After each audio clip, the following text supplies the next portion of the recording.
नमस्कार दोस्तों, ये हमारी पामिस्ट्री की क्लास नंबर 14 है। हस्तरेखा विज्ञान पामिस्ट्री की ये हमारी क्लास नंबर 14 है। अब आज की क्लास में हम देखेंगे कि हथेली में पाए जाने वाले कुछ निशानों के बारे में हम पढ़ेंगे। लास्ट क्लास में हमने पढ़ने रेखा क्या, हमारे हाथ में पढ़ने रेखा कहाँ होती है, पढ़ने रेखा को विवाह रेखा ही बोलते हैं। तो हमने पढ़ने रेखा पढ़ा था लास्ट क्लास में कि कहाँ होती है। अब क्लास नंबर 14 है आज। इसमें हम हथेली में पाए जाने वाले निशानों के बारे में डिस्कस करेंगे। अब पहली उंगली जो होती है वो जुपिटर की होती है, गुरु की होती है, और इसके नीचे का एरिया जो होता है वो गुरु पर्वत होता है। अब अगर गुरु पर्वत पे इस तरह से एक रेखा है, इस तरह से एक रेखा है गुरु पर्वत पे, तो गुरु पर्वत पे अगर इस तरह से एक रेखा है तो ऐसे जातक में इंट्यूशन पावर बहुत होती है। यानी जो भी संभावित घटनाएं होने वाली हैं उसका पहले ही उसको आभास हो जाता है, तो उसकी इंट्यूशन पावर अच्छी होती है। सेकंड उंगली होती है शनि की।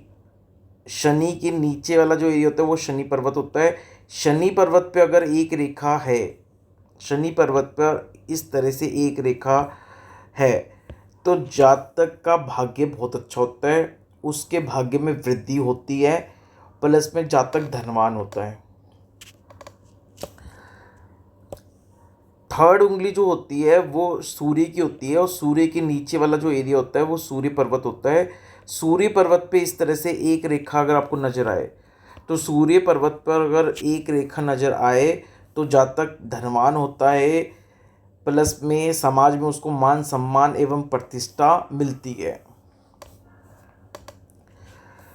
चौथी उंगली होती है बुध की, यानी मरकरी की सबसे छोटी उंगली। इस उंगली के नीचे वाला जो एरिया होता है वो बुध पर्वत होता है। बुध पर्वत पे आपको इस तरह की एक रेखा दिखाई दे, तो अगर बुध पर्वत पर एक रेखा है तो जातक सफल व्यापारी होता है, अच्छा बिजनेसमैन होता है, वो अच्छा बिजनेसमैन बन सकता है, और जातक धनवान होता है, पैसे वाला होता है, और जीवन में उसको सुख समृद्धि मिलती है।